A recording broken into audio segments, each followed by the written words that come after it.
Hey guys, this is Anthony Morganti from OnlinePhotographyTraining.com. Welcome to my video series, Mastering the Nik Collection. Several years ago, the Nik Collection of plugins was the #1 set of plugins for Photoshop and Lightroom. Cashing in on their success, they sold off to Google. Google marketed the suite for a couple years with a few updates. Then they announced that they would not be updating the software any longer, and they made it free to download. Around that time, I did a set of training videos on the software that proved to be very popular. Recently, the company DxO purchased the rights to the Nik Collection and announced that they would be developing and updating it.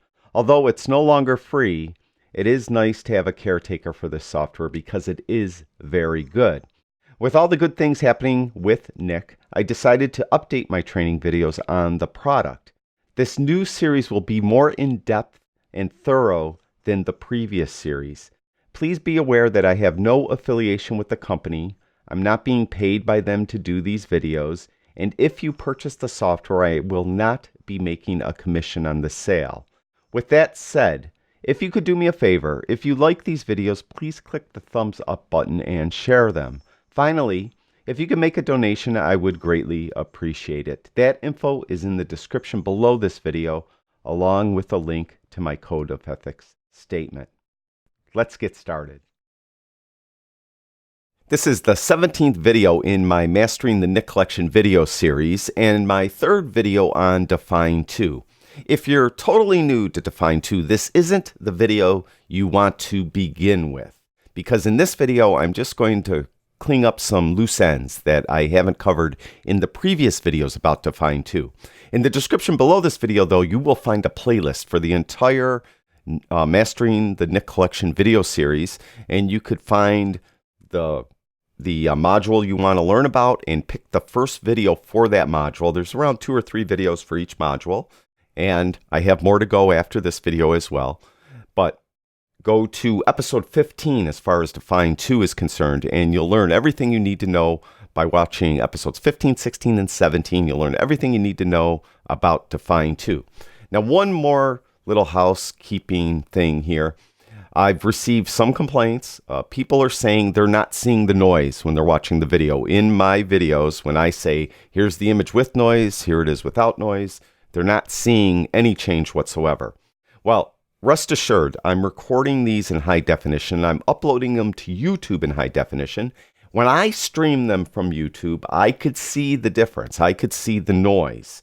There's a lot of other factors that work into this that are beyond my control. Most notably, your internet connection. If your internet connection is slow, or just at the time you happen to be watching the video happens to be on a line that is very busy, like other people in your home, maybe you're streaming Netflix or something, YouTube senses that, and they will send a lower resolution version of the video.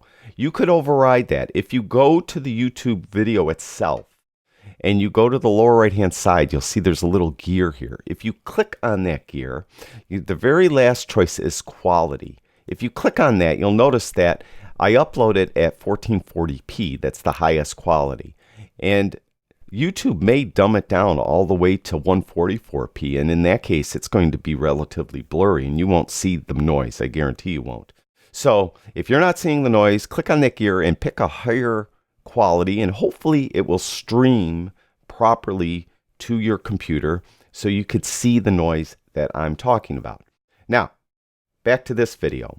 We're going to work as a Photoshop plugin again, and in this episode, I want to work from a smart object. Now, I have done that in previous videos with other modules in the Nik Collection. The advantage of working from a smart object when you're in Photoshop is you could go back in after you do all your adjustments in Dfine 2, go back to Photoshop. If you decide you didn't do enough noise reduction or you want to do more noise reduction, you could go back in and pick up right where you left off. So it kind of remembers your settings. And you only could do that if you work from a smart object. So I'm in Photoshop. I'm going to duplicate this background layer by hitting Command J on my Mac. If you have a PC, you'd hit Control J. Now I want to make this layer a smart object. So I'm just going to right click on it and I'm going to go down to Convert to Smart Object. And it will take a second to do that. And when it does, it will have a little square in the corner of the postage stamp of the image on that layer. And that's indicating now that that is a smart object. Now I'm ready to go. I could send this into Dfine too. So I'm going to go up to Filter, down to Nik Collection, and then down to Dfine 2. And when I do this, it's going to come up with a warning. Now you'll remember from previous videos on other Nik modules, when you're working from a smart object in Photoshop, it's going to disable that brush button that is only in the Nik plugin when you work from Photoshop. And I mentioned in previous videos that that brush is relatively worthless, at least in my opinion. So it's no big deal. It's going to get rid of that brush. That's fine. We're going to click OK. And then it will now open up in Dfine 2. And you'll see that it's analyzing. And for some reason, it came in zoomed in. But anyway, it's analyzing as it normally does. It will automatically analyze your image. It's in automatic mode by default. And it's going to apply a profile. Now I'm going to double click to zoom out. Okay. And I see it has a couple boxes here. It has one here, one here, one here, one here, one there. That's it, I think. So that's okay. That's all right. But, that's fine with me because for the sake of this video, like I said, I'm just going to clean up some loose ends. So I'm going to double click on it to zoom in. And again, if double clicking isn't zooming in, make sure you're on this arrow when you're up here in this tool well. Make sure you're on the arrow. And I'm going to double click like right there. So we're zoomed in. And you're going to have to forgive my computer. It's going to have to take a minute to render. But once it renders, hopefully, we'll see the image with the noise reduced. And I'm just going to accept the default because for the sake of what I'm going to be showing you in this video, this will be fine. So here's the image with the noise reduced. Now I'm going to click on this preview check mark. And there is with noise. And there's without noise. So it did soften the noise considerably. There is with noise, without noise. And I could go over here and I could do like this split screen thing. And you can see over here is noise. There's no noise. So it did, in my opinion, do a decent job eliminating the noise. Now, a few things I haven't talked about yet is what I want to show you now. This drop down here where we have modes. You'll notice that it has this red, green, and blue, and I didn't talk about these yet. The way you would do this is this will show you the noise that is on each channel. To do it, first of all, you want to click off preview. So you're looking at the image with the noise. Then go down and let's go to red. Now this is the red channel. So it's giving us a rendering of the red channel, and you can see the noise that's on the red channel. Now we'll go down and we'll go to the green channel. Now it's going to render the noise for the green channel. Then we could go to the blue channel. And you can see there's the noise for the blue channel. Well, what's the advantage of doing that? Well, in this case, the noise was relatively even throughout all three channels. Sometimes, though, you'll find that one channel will be considerably noisier than the other two. I found this most often with blue when I do landscape images, particularly for some reason with my Fuji cameras. And if I'm shooting a landscape image and it has an extensive blue sky with my Fuji camera, I'll see often the blue mode has a lot of noise in it. This will better help you target that noise by then going to the color ranges noise reduction. And you could better target that noise, at least help you target that noise. And that is the idea why you might want to use these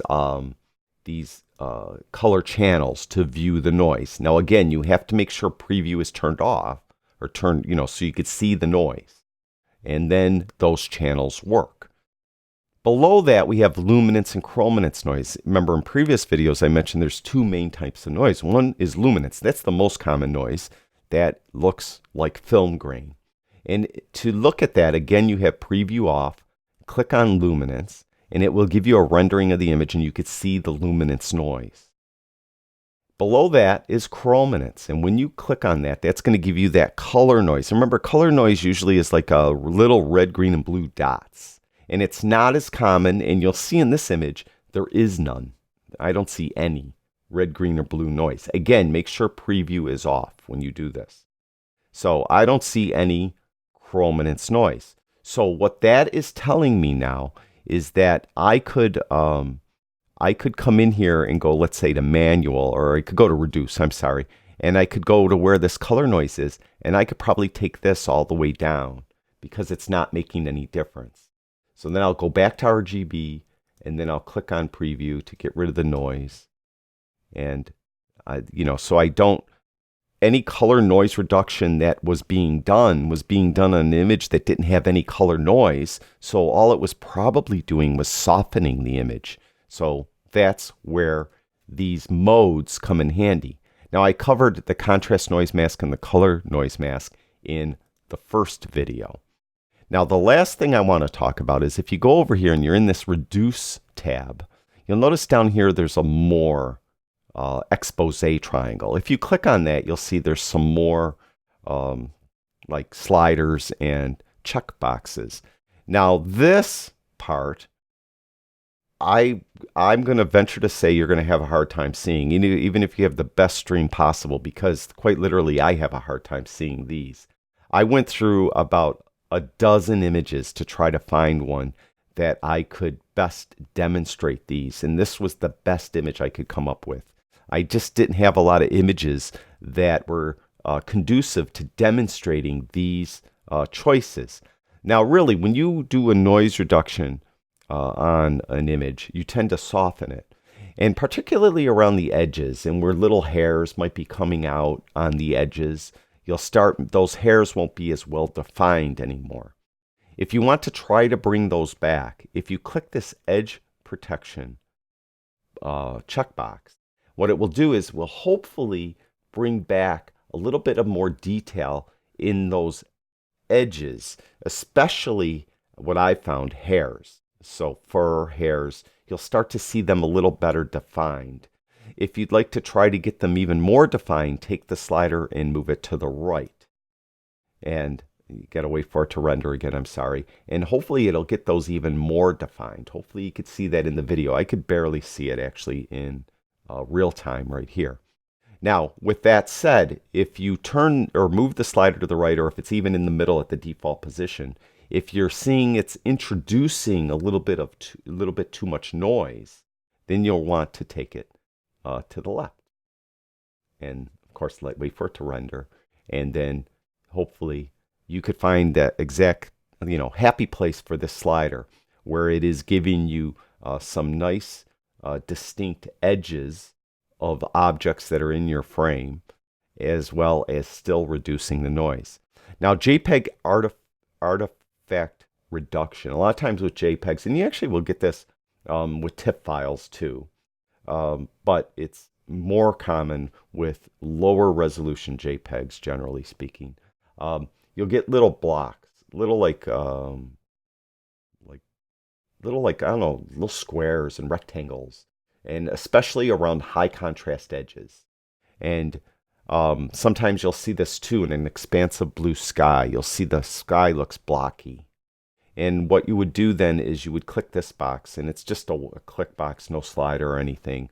And that hopefully will reduce that JPEG artifacts. And again, you'll see that what I found with older cameras tended to get that introduction more so than newer cameras for some reason. I'm not sure why. That has anything to do with the JPEG when you're shooting RAW, let's say, but that's what I found. Debanding, a lot of times if you have a high contrast vertical or horizontal object in the image, let's say like a flagpole or a telephone pole going vertically straight up, church steeple, something like that, it kind of will get this banding on the edge. And if you click here, you could help eliminate that banding. And if it's vertical, you would click on the vertical. If it's horizontal, you would click on the horizontal. Most images wouldn't have both. They'd have one or the other. And that's a good thing because you can't control both. Meaning, if I click on vertical right now, and I take this slider and I move it to like 200%, then if I go back to horizontal, it's still at 200%. You can't, it's not two separate settings, one for horizontal, one for vertical. It's one setting for one or the other or both. I mean, it's just the way it is. So this is the little bit of extra like loose ends I wanted to take care of. I do apologize.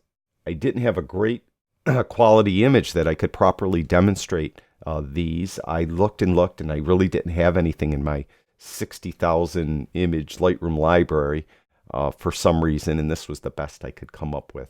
So hopefully that still helps you better understand how to use these controls and make them work for you.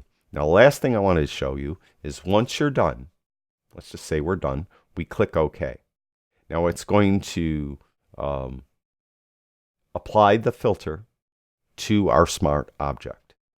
And once it's there, you'll notice now that it's called a smart filter and it has a mask. So I could go to this mask, and let's say that I didn't want the noise reduction applied to a specific part of the image. So I could click on that mask, and then I could get a brush, hit the B key on the keyboard, and since it's a white mask, if I want to mask out the part where I mask out the effect, I want to mask out the noise reduction, I need to paint in black. So I'm going to hit the X key to put the black as the foreground, and I'll get a bigger brush a little bit. And let's just, for the sake of demonstration, say I'm painting at 100% opacity on this lion cub's face. And now I masked out. Now I obviously, I don't even see the effect here, but the idea is you're masking out the effect from the lion cub's face. You could see there. Now you don't have to paint at 100%. Let's say, for the sake of argument, let's back that out, that you just want half of the noise reduction on the lion cub's face, but you want it 100% everywhere else.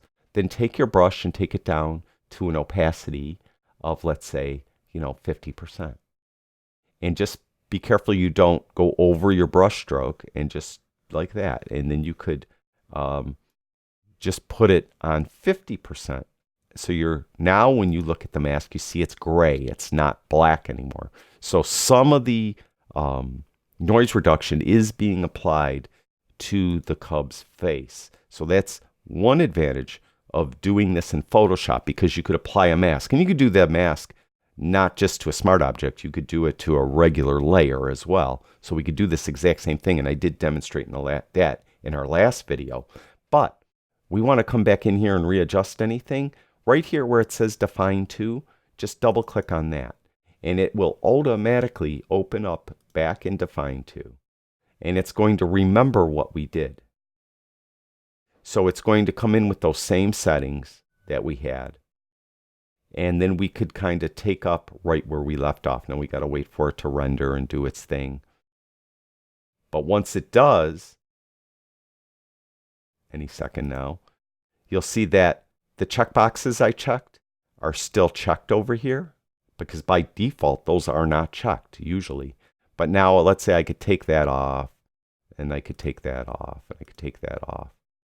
And then when I'm done, I could click OK, and it's going to come back, and it's going to remember even my mask and everything. So it allows you to go back in and readjust something that after you brought it in Photoshop, maybe you said, oh, I got to change something, and you're able to do it. So that's really, I think, between these three videos, the last three videos, episode 15, 16, 17, that's hopefully everything you need to know about Dfine 2. Again, I apologize. I couldn't really find an image that worked perfectly for this video. So hopefully this still helps you with your images. And we only have a few more modules to go. And by maybe the end of the week, I think we'll tackle another module in the Nik Collection. Thank you, everyone that watches my videos. I truly do appreciate it. I'll talk to you guys soon.